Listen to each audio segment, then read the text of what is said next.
Yung number na yun, talaga naman. At kasama po natin ngayon, ang cast ng Machete na si Aljur. Alam mo, balita ko, ang Aries daw, compatible with the Sagittarius just like you. Is that true, Raisa? Pero, hindi naman daw compatible sa Taurus tulad ng may six-pack na si Bella Padilla. Oo, hindi raw compatible. Machete diet ako Oo.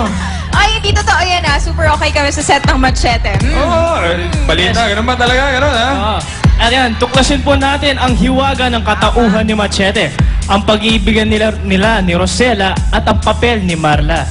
Tama! Ayan, mga kapuso, patuloy po nating pangkiligin ang Machete. After Dorfina po yan sa GMA Telebabad. Abangan niyo po yung highlights namin next week. Ayan. Yes! Siyempre maraming salamat sa lahat ng sumubaybay mula nung pilot weeks hanggang huli makasama po namin kayo. At siyempre, abangan nyo rin yung kung kanino mapupunta yung mahiwagang paineta. Akala ko, abangan natin yung men's health.